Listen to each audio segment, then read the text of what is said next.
moms, apa kabar semuanya? Anak-anak sehat? Pada video kali ini kita akan membahas tentang winning with love atau menyapih dengan cinta. So, tonton terus videonya ya moms.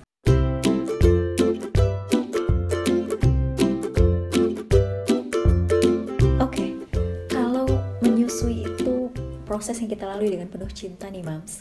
Tapi menyapih itu juga seharusnya dilakukan dengan cinta, walaupun menyapih itu benar-benar menguras emosi dan air mata. Kenapa? Karena memang pengalamanku sendiri, menyapih itu benar-benar adalah hal yang benar-benar sulit dilakukan, lebih sulit daripada memproduksi ASI atau supaya ASINya banyak. Itu jauh lebih sulit menurutku adalah menyapih, karena berasa seperti memutus sebuah tali kasih sayang gitu, mungkin bagi kita pribadi ya, mungkin bagi aku pribadi gitu.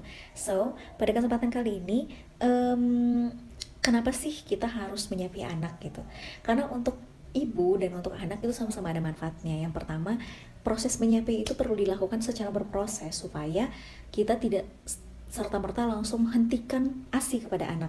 Ketika kita langsung men-stop ASI, kita pasti punya resiko yang namanya pembengkakan payudara atau mastitis yang pasti akan sangat sakit gitu bagi payudara ibu. Kemudian bagi anak, proses menyapih ini juga untuk mengajarkan melatih kemandirian kepada anak, bahwa memang dia sudah beranjak menjadi toddler atau bukan bayi lagi. Nah, oke. Kali ini saya akan berbagi 6 tips bagi mami yang mau menjalani proses menyapih. Dimulai dari yang pertama, yang paling penting dan yang paling krusial adalah kesiapan mental kita sebagai ibu. Kenapa? Karena anak dan ibu itu kan punya sebuah kontak batin. Anak itu tahu tuh moms, ketika kita nih belum merasa siap untuk menyapih dia, maka dia juga belum akan siap untuk disapih gitu. Jadi kesiapan mental kita paling utama, kita bulatkan tekad kita bahwa memang ini adalah sebuah proses yang memang harus kita lakukan untuk kebaikan kita dan juga kebaikan anak gitu. Nah, itu adalah hal yang paling penting. Kenapa? Karena kalau kita belum bulat, hati kita belum mantap untuk menyapih, maka kita akan dengan mudah untuk goyah gitu, mendengarkan rengekan anak, tangisan anak, mungkin pasti kita akan goyah dan akan memberikan kembali ASI, dan itu sama saja dengan kita mempermainkan emosi anak. Karena kita awalnya nggak mau ngasih, terus anak nangis, terus kita jadi kasih. Nah, ini anak akan berpikir bahwa ketika dia melakukan atraksi menangis, maka kita akan ngasih lagi ASINya gitu. Makanya poin penting dari semuanya adalah kesiapan mental kita sebagai ibu. Yang kedua adalah proses sounding. Ini juga sudah aku lakukan dari usia anakku itu mungkin 18 bulan. Nah, jadi kenapa di usia 18 bulan kita bisa memberikan sounding atau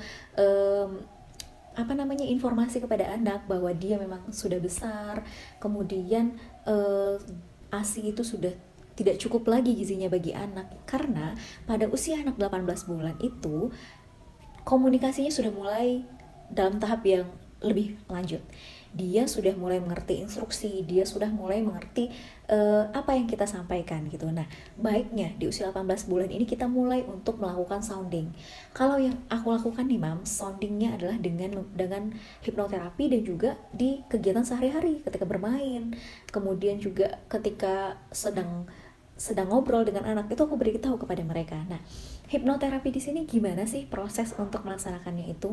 Nah, itu adalah ketika anak sudah tidur tapi belum terlalu lelap. Biasanya itu misal baru-baru merem dan sudah mulai tidur, kita mulai bisikan dengan lembut, dengan jumlah kata yang tidak terlalu banyak, artinya dengan kata-kata yang sangat lugas tapi dengan nada yang lembut. Kita sampaikan kepadanya bahwa anakku, kamu sudah besar, sudah pintar menyusui selama ini.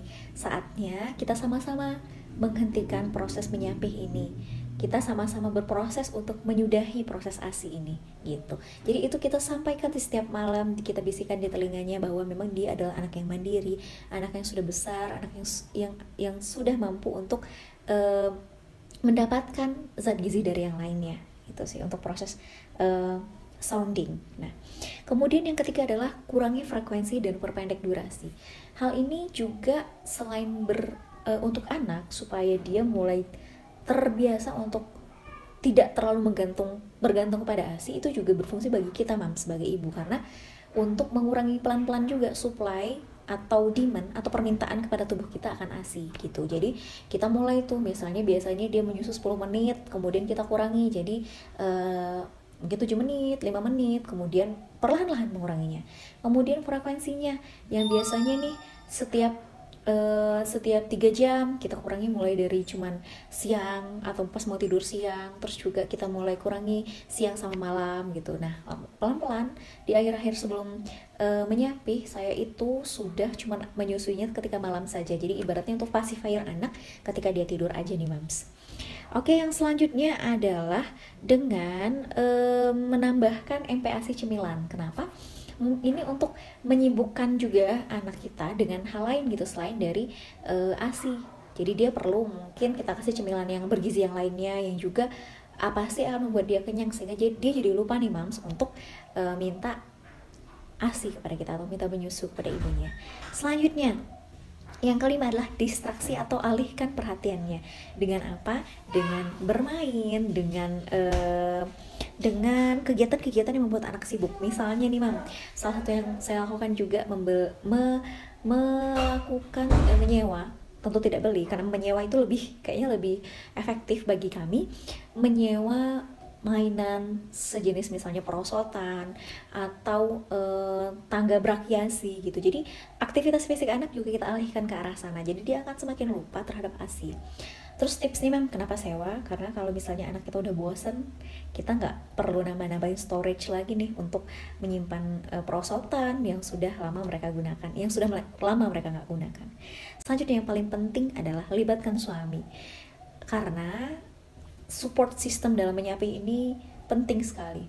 Suami kita harus tahu tahapan-tahapan proses menyapih kita, jadi dia juga akan ikut mungkin memberikan sounding kepada anak, dan dia juga mungkin ketika proses menyapih itu dia bisa mengambil peran di situ untuk menenangkan anak. Itu sih mam yang perlu kita lakukan. Oke, video kali ini seperti itu mams. Terima kasih sudah menonton. Semangat untuk proses menyapihnya. Semoga semuanya berjalan dengan lancar. Hubungan antara ibu dan anak tetap terjaga. Sering-sering peluk, sering-sering berikan ciuman, dan sering-sering sampaikan kepada anak bahwa kita sangat amat menyayangi mereka. Thank you so much for watching. Dah.